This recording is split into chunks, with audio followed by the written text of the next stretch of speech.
What is going on, everybody? The NFL draft is right here. It's literally tomorrow. The wait is finally over, which I'm excited. I know all of you have to be excited as well, considering you clicked on this video.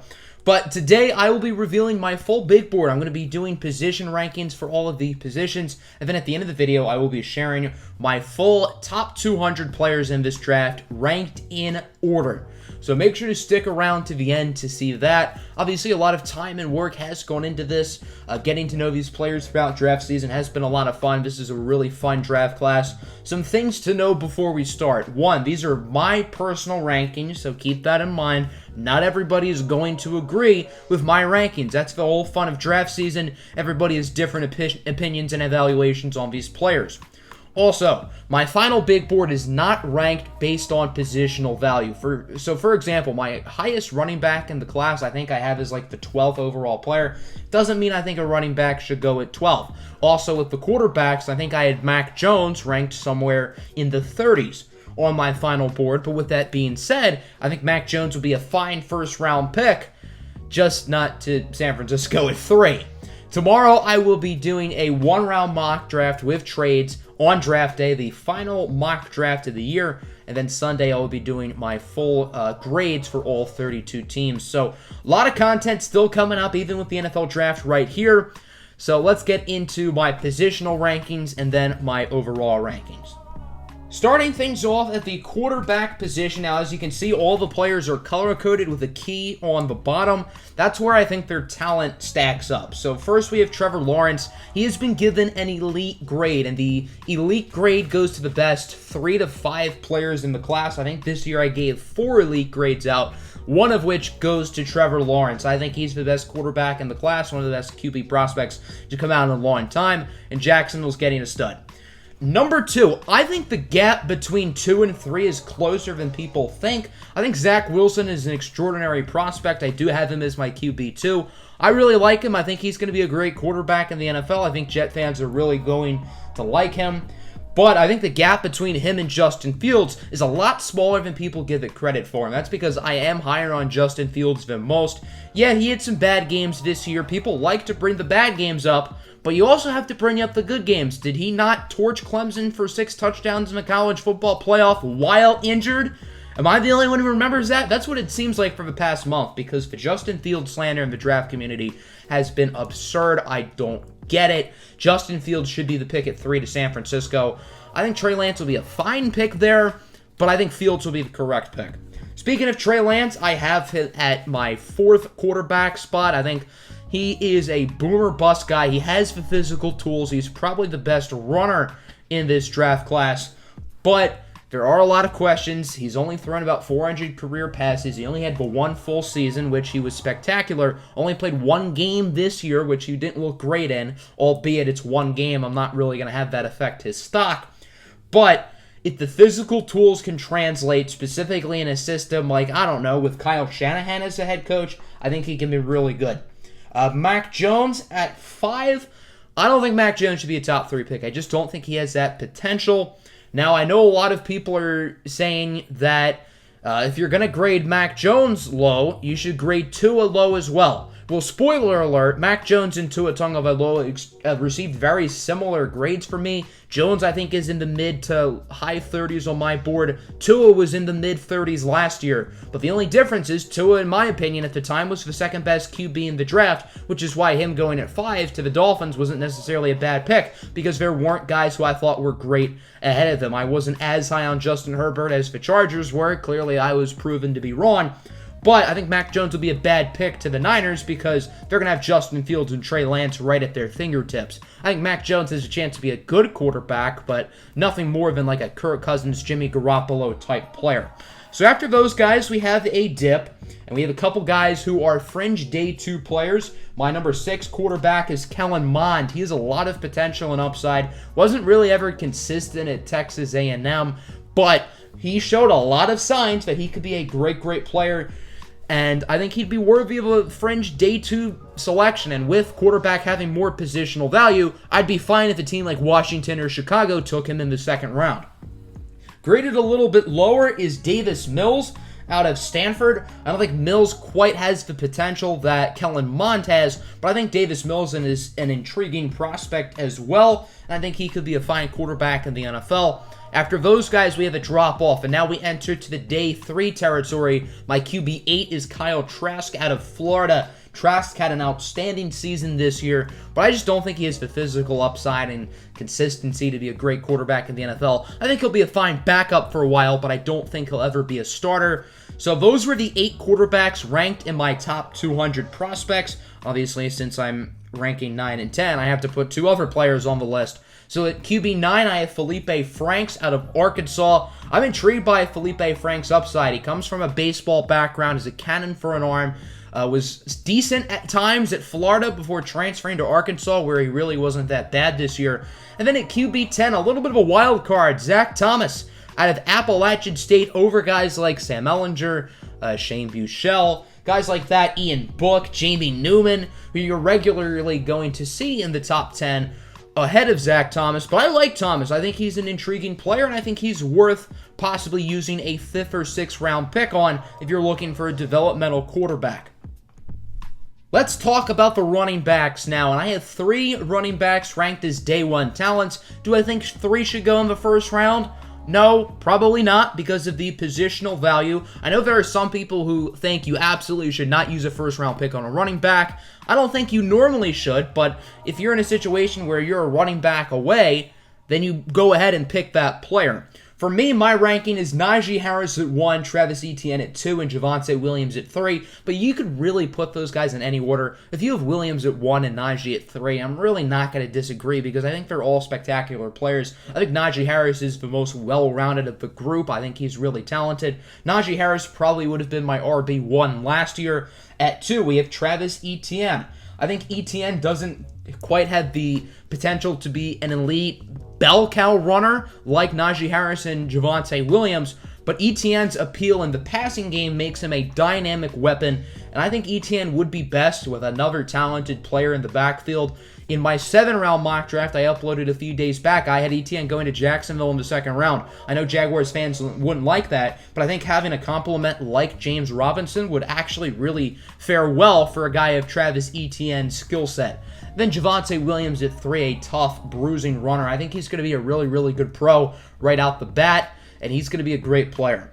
So at 4, after those top 3, there's a little bit of a dip. I have Kenneth Gainwell at 4. I know it's cliche to compare him to Antonio Gibson, who was a running back who came out of Memphis last year, but there are some similarities in those guys' games, and Gibson ended up having a really good rookie season with the Washington football team. Gainwell is a really solid runner. He also provides a lot of potential as a receiving option as well. He has consistency in the slot. He did opt out this past season, so we haven't really seen him alone in the Memphis backfield without having Antonio Gibson on his team, but I think he is really good. At 5, I have Michael Carter out of UNC. He's been the main complement for Javonte Williams. Neither Williams or Carter was really the bell cow. They both complemented each other. While I do think Javonte Williams has the potential to be a really good lead runner in the NFL, I don't quite see that potential of Michael Carter, and I think he is also best suited in a running back by committee, but I think he is worth a day 2 selection. Trey Sermon out of Ohio State at 6. I think Trey Sermon can be a really good early down runner. I don't think he's necessarily a 3-down guy. I don't think he's a great receiver, but I am really intrigued by Trey Sermon. I think he can be a guy who puts up really solid numbers early in his career. At 7, I have Khalil Herbert out of Virginia Tech, former Kansas Jayhawk. He played really well this season at Virginia Tech. I think he's a really intriguing player. Another intriguing player is Jermar Jefferson out of Oregon State. I think he's really being slept on, and I think he could be a really solid back. At 9, Jarrett Patterson out of Buffalo really reminds me of Devin Singletary coming out a few years back out of Florida Atlantic. I wasn't overly high on Singletary. I think I actually had a higher grade here on Jarrett Patterson, an early day 3 selection. I think Jarrett Patterson's a really, really solid football player. And then at 10, Kylan Hill out of Mississippi State, another really solid guy. Hill's had to really change his role this year at Mississippi State with the addition of Mike Leach. And I think Kylan Hill is really impressive as a receiver, also a good runner. So I think there are a lot of really good running backs in this class. I think this RB class is fairly deep, but these are my top 10. Let's talk about the wide receivers now. I've decided to list out my top 20 receivers now because this is a really gifted receiver class. I think it's a little bit more top-heavy than last year. I don't think it's as deep, but the top guys, I think, are a little bit better than last year's. So at number 1, we have Jamar Chase. He receives an elite grade from me, the second player who will be getting an elite score. Jamar Chase is one of the best receiving prospects to come out in a while, arguably since Julio Jones. I don't know if I'd go that far, but there's definitely a discussion that could be made that he is the best receiving prospect to enter the league since then. Did not play this past season as an opt-out, but he was Joe Burrow's go-to target in the national championship season, and he's just a really, really special player. Jalen Waddle at 2. I think both the Alabama receivers are extraordinarily good. I think Waddle is slightly the better prospect, but if Devontae Smith was picked over him, would not call it a bad pick. And then the Heisman winner, Smith, is at 3. I know his weight is a little bit concerning, only 166 pounds, but he's just too talented to drop. I think he's a top 10 player in this class. At 4, we have Rashad Bateman out of Minnesota. I really like Bateman. I have him as a top 15 player. There are a lot of people who've compared him to Justin Jefferson, and I can see why. They do have similar skill sets. Do I think Rashad Bateman will be as good this year as Jefferson was last year? No. No, I don't. But I think Bateman's a really, really good prospect, and he's worthy of the top 15 selection. Terrace Marshall Jr. out of LSU at 5. Marshall is a little bit more raw than a guy like Rashad Bateman, but he also can play the inside and the outside. I'm curious to see where Marshall mainly lines up at the next level, but he's a really, really intriguing player who I'm higher on than most. So after those guys, there's a little bit of the dip, and at 6, this is a little bit of a surprise for most. I have Nico Collins up here.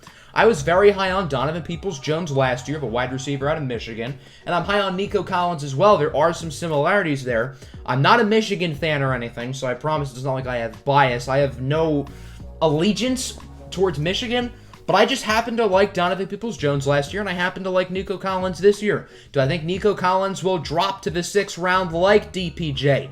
Absolutely not. I think Nico Collins will go sometime on day 2. I think he's an early day 2 pick. I like his size, his big playability. He did not play this year, but he looked good at the Senior Bowl, and I think he's worthy of the high 2nd round pick. Right behind him, I have Elijah Moore. I'm not sure how good of an outside receiver Moore will be at the next level. I think he'll be a really, really good slot guy. I think he's a tad bit overrated, but I do like Elijah Moore. I think he is worthy of the late 1st, early 2nd round selection. At 8, we have Dyami Brown, who's been one of my sleepers for a while. Seems like a lot of people have hopped on the Dyami Brown train, but I would like to take credit because I was one of the first people on that train. I really, really like Dyami Brown. I think he's real good. Kadarius Toney at 9. I think this is lower than most people are going to have him. I think Toney's a very intriguing player. He's a weapon with the ball in his hands, but I don't think he's overly polished as a route runner or his hands. But I do like his potential. I think early on he'll be mainly a gadget guy. I think he could be a solid receiver going forward, but I'm just not as high on him as others. And then at 10, Tylan Wallace out of Oklahoma State. He's kind of slept on.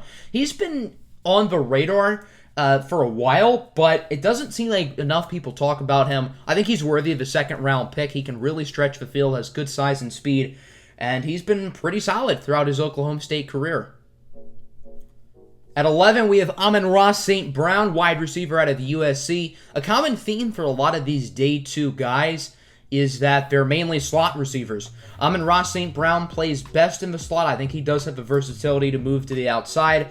Amari Rodgers out of Clemson, probably primarily a slot guy, but he's a really high floor player. He is one of the older guys in this class. I believe he is older than 24.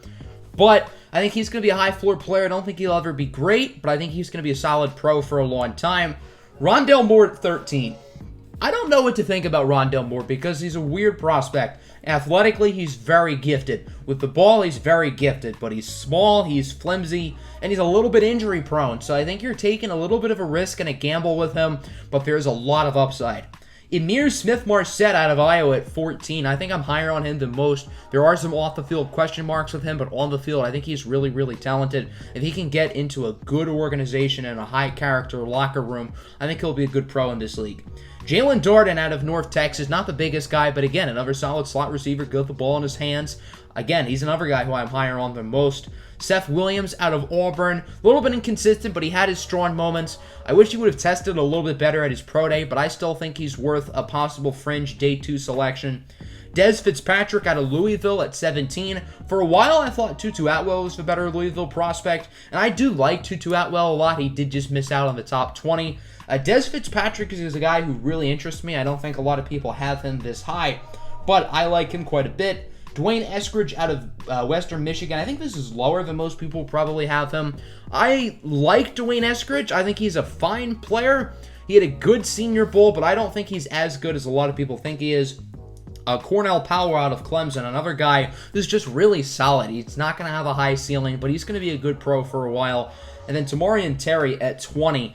Terry never really was great at Florida State. Never really lived up to expectations. There are some character question marks, but I do like his skill set. And again, if he can get into a high-character NFL locker room, I think he could be a pretty good pro. On to the tight end position, my third elite grade will go to Kyle Pitts. I don't think it's quite fair to list him as a tight end because he's just an offensive weapon. I think he is the best non-quarterback in this draft class, and he's going to be a beast in the NFL. Pat Freiermuth at 2, he's a little bit raw, but has a lot of athletic upside. Was never overly consistent at Penn State, but I like what he brings to the table, possibly as a mid-second round pick. Brevin Jordan out of Miami, he's a guy I do like quite a bit. Another player who I wish would have tested a little bit better at his pro day, but I think he's really solid with the ball in his hands. Not a great blocker, but he does need to improve a little bit there, but I do like his upside.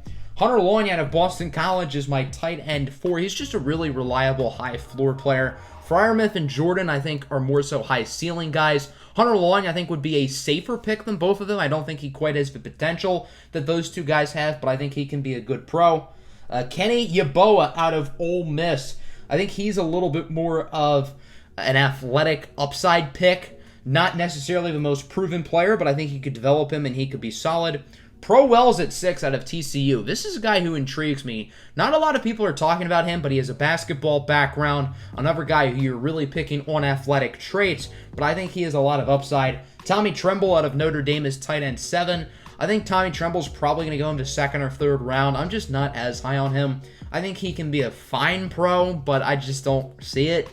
Kylan Granson out of SMU is tight end 8. I think he's a pretty solid player. Would be a fine day 3 selection. And then my bottom 2 tight ends are not ranked in my top 200, but they are Sean Byer out of Iowa and Zach Davidson out of Central Missouri. So overall, obviously a lot of talent at the top, specifically with Kyle Pitts, but there isn't a whole ton of depth. Only, I think, 3 or 4 guys in my top 100. I'm not sure if Long made my final top 100. So overall, Kyle Pitts, and then the rest, pretty much. Let's talk about the offensive line now. My 4th and final elite grade will be going to Oregon offensive tackle Penei Sewell. I think Sewell's athleticism and upside is just through the roof. I think he has a chance to be an elite offensive tackle in this league for years to come. So after him, we have the next 2 guys, Christian Darrisaw and Rashawn Slater. You could really put them in any order. I think the consensus is that Rashawn Slater is offensive tackle number 2, but I have Darrisaw ranked ahead of him. I think Christian Darrisaw is a little bit more riskier than Slater. I think Slater has the higher floor. Slater has more positional flexibility, but I think Christian Darrisaw has the chance to be an elite offensive tackle. I just don't see that ceiling with Rashawn Slater. Slater can play more positions on the offensive line, which is why I think maybe a team who may be looking for a guard or someone who they can try at tackle but have the ability to move over, I think they would look for a guy like Slater. And maybe a team who's a left tackle away, say like the Los Angeles Chargers, I think they'd prefer a player like Darrisaw.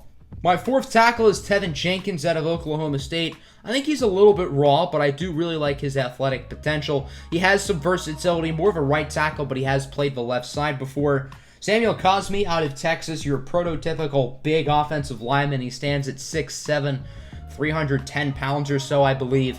He's a really, really solid player, and I think him and Cosmi, him and Jenkins, you could pretty much put them in any order. I think Jenkins is slightly better, but I think Cosmi is a good player too. Liam Eichenberg, he's a high floor guy for me. I think you can plug him in, and he can be a solid starter on day 1. I don't think he'll ever be elite, but I think he's solid. And then we get to like that next range of guys, starting with Alex Leatherwood at 7. Leatherwood does not have the longest arms. It's pretty unclear if he'll be a starting level tackle in the NFL, but I do think at worst you could always flip him over at guard. Dylan Radune's over at North Dakota State. He's gotten some round one buzz lately. Do I think he'll be a first round pick? No, I don't, but it wouldn't totally surprise me to see him slip towards the back end of the first round. I do think he is a solid second round talent. Jalen Mayfield out of Michigan, another guy who has played tackle in college but might have to transition over to guard at the NFL level.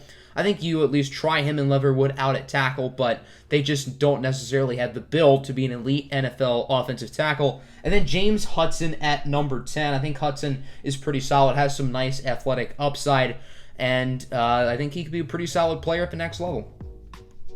For the interior linemen, I have grouped them together, so the centers and guards are both here. My offensive guard number 1 is Elijah Vera Tucker. I'm not as high on him as others. I still think he's definitely worthy of a first-round pick. Played a lot of tackle in college. I think he'll definitely be best as a guard at the next level. I think he's a good player, but I don't think he'll ever be an elite guard. Creed Humphrey is my top-ranked center in the class. I really like Creed Humphrey. Him and Vera Tucker were really close. I think they're only like 4 or 5 spots away on my final board. Some people might think Landon Dickerson might be the best center. Some people might want to go off the rails and possibly say it's a guy like Quinn Miners. But I really like Creed Humphrey. He's been really good at Oklahoma. I think he'll be a stud in the NFL. Wyatt Davis is my second-ranked guard. Again, medical question marks with him, but when he's on the field, he's really good. Another guy with medical issues is Landon Dickerson. He tore his ACL this past season, has had some other medical question marks in the past as well, but he's a really good leader. He's a high-character guy, and I think Wyatt Davis and Landon Dickerson are both going to be really good second-round picks. Josh Myers is my center 3. I think Myers is a little bit more refined than a guy like Quinn Miners. I think Miners has more upside, and he also has more positional flexibility. But I think Josh Myers is just a safer pick. That's why he's higher. If you pick Miners ahead of Josh Myers, I don't think it'd be a bad pick, but I think Myers is slightly the better prospect. After Myers and Miners, hey, that rhymes. We have Ben Cleveland, the guard out of Georgia. I think he's a solid high-floor player. He also has sick facial hair as well. That goes for bonus points. Deontay Brown out of Alabama, a big, mauling offensive guard. This is a absolutely large human who's going to be a problem for certain defensive linemen. Trey Smith out of Tennessee, he's really talented. There are some medical concerns with him. He had a blood clot a few years back. But I really like Trey Smith. I think he can be a good player at the next level if he stays healthy. And then Aaron Banks is my 6th-ranked guard. I think he could be a solid 4th-round selection for a team looking to add some more depth on the offensive line with the idea that maybe he could develop into a starter. This is a really deep edge rusher class, so I'm going to show off my top 20 here. The top 3, you could put these guys in any order for me, but I decided on Jalen Phillips as 1, Azeez Ojulari as 2, and Kwity Paye as 3. But again, you could really flip those guys anyway. Jalen Phillips has the most upside, in my opinion, out of arguably any defensive player in this class, but it's the medical that's a concern. He started his career as the number 1 player in the country going to UCLA, played well there, but had to medically retire after getting too many concussions, went to Miami, ended up being really good. If he can stay healthy, he's going to be a stud. Azeez Ojulari at 2, I really like his motor and his athleticism. A little bit of a question if he'll ever be a great pass rusher, but I like his athletic upside. I think he's solid against the run. Kwity Paye at 3. I think Kwity Paye is the safest of the top 3, but he's really explosive, really solid. Again, you could put these top 3 guys in any order. Then we have Gregory Rousseau at 4. Rousseau is an interesting guy. Didn't test overly well at his pro day. He's only had 1 year at Miami, and there were some concerns with him, but he also got 15 sacks. Now, technically, he's not refined at all, has a lot of work to do. He's still very raw, but I like his upside, and I'm higher on him than most. After him, there's a little bit of a dip. We have Ronnie Perkins. His stock has really gone up the past few weeks. I think he's a really talented player who not enough people are talking about. Joe Tryon at 6 out of Washington. I think Joe Tryon's going to be a first-round pick. I'm not quite as high on Tryon as some are, but I think he's a really solid player, fringe top 50 guy for me. Joseph Osai at 7. He's really raw, but he's super athletic. He has good versatility. I think he'll do well in a hybrid type of scheme, maybe like with Bill Belichick. If Bill Belichick gets his hands on this kid, gee whiz, good luck. Now, the Patriots did draft similar players last year in Josh Uche and Anthony Jennings, so I don't think he would pick a guy like Osai, but Osai really fits his mold of like a hybrid linebacker who can get after the quarterback. Jason Owe at 8. I'm not as high on Owe as others. He is a freak athlete. He has a lot of upside, but he is just super raw. He's not going to contribute early on. He has a nice ceiling, but his floor is really low. Carlos Basham Jr. is the complete opposite. He's a high floor player who I think will contribute early on, but he just doesn't have that upside to be an elite pass rusher. And then Dayo Odenigbo at 10 out of Vanderbilt. I really like this kid. I think he's quite underrated. He did recently suffer a torn Achilles. I don't think he's going to be ready to play for a large chunk of the 2021 season, but I don't think that should stop you from using like a third-round pick on him, because I think if he recovers and gets healthy, I think he'll be a steal. Here is the next group of edge rushers. Starting at 11, it's Patrick Johnson out of Tulane. This is one of my biggest sleepers in the entire draft. Nobody's really talking about him, but I think he is worth a third-round selection. I think he's really good. He's been a super productive pass rusher these past couple of seasons at Tulane, and I think he needs to get on your radar if he's not already. And I really have not seen his name in a ton of places, but I think he's real good.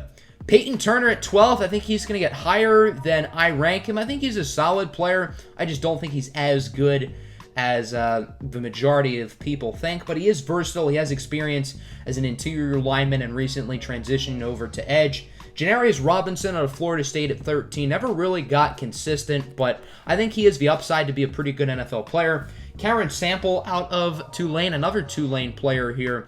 Him and Johnson were a really solid duo. I think Cam Sample is a little bit raw, but I really like his upside. Malcolm Kuntz out of Buffalo at 15. Kuntz is another guy who's not really being talked about by a ton of people. I think Mel Kiper might have mocked him to the second round. Do I think he's going to go that high? No, I don't. But Malcolm Kuntz is going to get picked higher than people think, in my opinion. Charles Snowden out of Virginia at 16, a hybrid linebacker edge. I've listed him at linebacker in a lot of my mock drafts, but I view him more as an edge now that I think about it. I do like his versatility. You could really list him either way. Regardless, I think he's a good player. Quincy Roche out of Miami at 17. I'm not quite as high on Roche as a lot of people, but I think he's a solid fringe day 2, early day 3 guy. Jordan Smith out of UAB, a little bit raw, but I like his potential. And then at 19 and 20, a pair of Duke players in Victor Dimukeje and Chris Rumpf II. I think they're both pretty solid. And I think overall, there's a lot of talent at edge rusher, even though it's not necessarily a top-heavy position. As you go down the board, you can get good pass rushers in the 3rd, 4th, and 5th rounds this year, which I think makes this edge class super intriguing. Now on to the interior defensive line. Most people have Christian Barmore as number 1. I don't. I have it actually as Levi Onwuzurike out of Washington. You could put these top 2 guys in either order. I think they're only a few spots away from each other on my personal board. I'm a little bit higher on Onwuzurike than most. I'm a little bit lower on Barmore than most, but I think they're both pretty solid players. And if Barmore gets picked ahead of Onwuzurike, it wouldn't be a bad pick. Milton Williams out of Louisiana Tech at 3. Bold prediction here. Milton Williams goes in the 1st round tomorrow night. I don't think a lot of people expect this to happen, but if people are thinking that Jason Owe has the chance to be a top 20 pick, then doesn't Milton Williams? Milton Williams is a similar player. Super athletic. He is raw as well, but I really like his potential. And if you're going to praise Jason Owe, I think you have to praise Milton Williams too. Osa Odigizua at 4, a little bit undersized, but I've really been high on Odigizua for a while. I think he's a real good player, worthy of the 2nd round selection. Tommy Togiai, more of a high floor player. He's a really good run defender. I don't think he has an elite ceiling, but I think he could be a good pro in this league for a while. Marlon Tuipulotu at number 6. Him and J2 Thele have both been solid at USC, and I have pretty similar grades on them as fringe day 2 guys. Davion Nixon at 7 out of Iowa had a really strong season. I think he's a little bit overrated. I don't think he's as good of a prospect as people make him out to be, but I still think he's worth possibly a late day 2 pick. Just briefly touched on Tuthele. I don't think he has a ton of upside as a pass rusher, but I think he's a pretty good run defender as well, and I think he had a lot of buzz at the beginning of draft season as a possible 1st round pick, and I think his stock has rightfully dipped a little bit, but I think he's worth a day 2 pick. Marvin Wilson out of Florida State at number 9. Marvin Wilson is interesting. Really high-level recruit. He's been given a lot of hype the past few seasons, but he's just never been consistent. I think he's worth a flyer in the 4th round. See if he can get anything out of him. And then Bobby Brown III out of Texas A&M. Another guy who could go higher than people expect. He's a really solid run defender. Really solid nose tackle. A little bit raw, but I like his upside. Let's move on to linebackers now. My LB1 is not Micah Parsons. It's actually Jeremiah Owusu-Koramoah out of Notre Dame. A super versatile player, really, really good in coverage. I really like what he brings to the table. I think he's a top 15 talent in this draft class, and whoever gets him is going to be getting a stud on their defense. Can play linebacker, can play nickel corner, can play safety. Really, really versatile, really, really athletic, has good instincts as well, and I think he's going to be a really, really good pro. Micah Parsons is linebacker 2. He's really talented, but he's a little bit raw. Has not played since last season, 2019, as an opt-out, but he's super athletic. Has some character question marks, but again, if he goes into a high-character locker room and can develop all based on his athleticism, he's going to be one of the best defensive players in the class. Jamin Davis and Zaven Collins at 3 and 4. You could put these guys in any order. I think I had them right next to each other on my board, but I do have Jamin Davis slightly ahead. Davis is really, really athletic. He has skyrocketed up boards the past few weeks. I wanted him in the 2nd round for the Lions, but I don't think that's going to happen for us, unfortunately.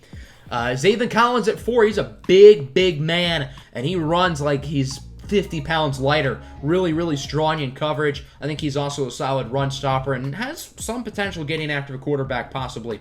Jabril Cox, another really good coverage linebacker. There was a stage in draft season where I was convinced he was going to be a 1st-round pick. Now, not so much, but I am higher on him than most. Nick Bolton out of Missouri. He's a little bit raw, but I do like his potential. He's a physical, tough, high-energy linebacker. Cameron McGrone out of Michigan. There are some medical question marks with him. Never really was able to stay on the field. But when he was on the field, he was pretty good at times. Baron Browning out of Ohio State. I'm not as high on Browning as others. He's really athletic, but never truly developed for the Buckeyes. I think he's worth a 3rd-round selection. I think he's going to go higher than that, though. Dylan Moses out of Alabama. Once looked like a possible top 15 selection, but with injuries and poor play the past few seasons, his stock has dipped. But I still think he's worth a shot, possibly in the 3rd or 4th round. And then Shah Surratt out of North Carolina, former quarterback. I think that actually gives him quite an advantage because he understands what quarterbacks are thinking. I think that really helps him out in coverage. And I think he's another guy worth a 3rd or 4th round pick. On to corner. My top graded defensive player in this draft class is Patrick Surtain II out of Alabama. I think he's going to be a really, really good player once he steps into the NFL. I know corner is a hard position to adjust to. We saw 3rd overall pick Jeff Okudah not play great last year. Now, albeit he was banged up, he had Matt Patricia as his coach, and I am confident that Okudah is going to be fine this year. But I think he shows that corner is one of the tougher positions to adjust to at the next level. But I think Patrick Surtain's really technically sound, and I think he's going to be a good pro really early. J.C. Horn at 2. I like J.C. Horn a lot. He seems to bring a chip on his shoulder. This is a guy who you can tell wants to be good, and he's faced off against a lot of tough receivers in the SEC. Really, really talented player, and an outstanding season this year for the Gamecocks. And another player who had an outstanding season, really rose up his stock, is Greg Newsome out of Northwestern. Really played well down the stretch. There are some medical question marks and some durability concerns with him, but when he stays on the field, you could argue he's a top 15 player in the draft. Caleb Farley at corner number 4. Had it not been for the medical concerns, there would be a legit argument that I would rank him at CB1. If not, definitely cornerback number 2, but the medical really concerns me. If I'm a team in the back end of a 1st round wanting to take a shot, I would consider Caleb Farley. I think he's still a fringe top 20 player on my board, and my board does take medical into account. If my board did not take medical into account, if it was solely based off talent, Caleb Farley would be ranked in the top 10.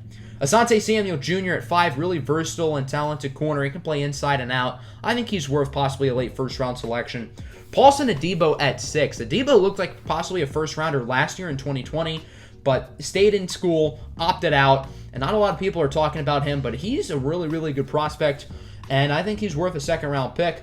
Eric Stokes and Tyson Campbell, these guys kind of go together. Both of them have gotten a lot of first-round buzz for the past few days. Stokes isn't a major surprise. Tyson Campbell a little bit. I could see them both going to the first round. I see why they would be first-round picks, both really athletic and talented prospects. Ifeatu Melifonwu at 9, really solid outside corner, has good size and length, and I think he'll be a solid pro at the next level. And then Elijah Molden at 10. Molden is a versatile player. I'm not sure if he's going to really ever be a great outside corner, but I think he can be a good nickel guy and also have versatility to play safety as well. Speaking of Syracuse corners, we've got Trill Williams here at 11. Another big, rangy, athletic corner who I think has a lot of potential. A little bit raw, has some room to grow, but I think he'll be a good player. Aaron Robinson at 12 at a UCF, more of a nickel guy. But nickel corners still have a lot of value in the NFL, and I think Aaron Robinson's going to be a good pro. Kelvin Joseph at 13. Joseph is another guy who I've mocked pretty high. I've had him go in the first round a few times. I'm not sure if he actually does end up in the first round, but I think he's going to go a lot higher than people predict. Really athletic, really high ceiling, but he does need to develop a little bit. Thomas Graham Jr. out of Oregon opted out this past season. Not a ton of people have been talking about him, but he has a strong Senior Bowl performance. I think he's worth a third-round pick, possibly. Benjamin St. Juste, another player who had a pretty good Senior Bowl out of Minnesota, stands at 6'3". He's a big, tall corner. Another big and tall corner with a lot of range and athleticism is Israel Mukwamu, who is my corner number 16. I think his arms and wingspan and length is really, really intriguing, and I would certainly take a flyer on him in the third round. Ambry Thomas at Michigan, he is my CB17. I think he could be a solid early fourth-round selection. Opted out this past year, but I think he could be a pretty good pro. Elijah Griffin out of USC at 18. He's a guy who kind of surprised me with him declaring. I didn't think he would, but he decided to enter the draft. He has good size, length, and athleticism. I think he could be solid, but he is a little bit raw. Robert Rochelle out of Arkansas Central at 19. He's a versatile player who can do a lot of different things, and I think he could go higher than people predict. And then at number 20, we got Tay Gowan out of UCF, another player who opted out this past season, but he's a guy who really intrigues me. I'm not sure where he's going to end up. His stock is kind of a question mark to me, but I like what he brings to the table. On to the safety position, the final position group of the day. My top safety is Trayvon Moehrig out of TCU. I really like Moehrig. I think I'm a little bit higher on him than most. Really rangy, versatile safety who has a knack for the football. Well, I think he's going to be a really fun player in the NFL. Javon Holland at 2. I've really liked watching him at Oregon. I think he's a really, really good player. Did not play this past season. He was an opt-out. But I really like his versatility and the upside that he brings to the table. And I think he is worth possibly an early second-round pick. I know I'm a lot higher on him than most, but I really like him. Jamar Johnson as my third-ranked safety, a guy who's really risen up my board as of recent, really played well against Ohio State. He's another guy who has a knack for the football, and I think he's worth a day 2 pick. Hamza Nasir-Ladin out of Florida State. I've been super high on him for a while. Really versatile safety. He can play linebacker as well. Has some medical question marks. Recently tore his ACL, but I really like his upside, and I've been a fan of his for the longest time now, so I'm really excited to see what he does in the NFL. Andre Sisco at 5. He's a really tough player to project where he goes. He's a talented player, had a lot of big plays, 13 interceptions in just 24 games, but he also makes a lot of bad plays as well. So you get the big plays, you also get the ugly stuff with him. I think he has the upside to be really good, but he's also super technically raw. Joshua Bledsoe out of Missouri. He's one of my guys. I really like him. A really versatile safety. Can also play the nickel as well. I like the upside that he brings to the table. Richie Grant out of UCF. I don't think I'm quite as high on him as other people. He is one of the older prospects in this draft. I believe he's already 23. But I do think he's a solid player. Good ball skills. Mainly a 3 safety, but I do think he's pretty versatile. And I think he's worth a day 2 pick. I'm not that low on him. It's just that I'm not as high on him as some. Jacoby Stevens out of LSU was a really, really solid player this past season. Super athletic, another versatile player. As you can tell, I like versatile guys who can play a bunch of different positions and do a lot of different things. James Wiggins out of Cincinnati. There are some medical question marks with him, but he's a talented football player who I think has the chance to be a pretty good pro. And then Richard LeCount III out of Georgia, high character player. Didn't test super well at his pro day, but I think I'm a little bit higher on him than most. Really not sure what his stock is going to look like and where he ends up, but I think he's a high floor safety who can be a pretty good pro for a while. So that will do it here for my positional rankings. I guess I'm technically going to have my outro here, but I do have my top 100 players listed here. You can pause the video if you'd like to just see where I have players officially ranked, and then in like a minute or so, my next 100 players will show up on the screen as well. So you can pause, fast forward, do whatever you need to do to see where everybody is. So I hope you guys enjoyed. Make sure to hit the like button and subscribe. I'm out. Peace.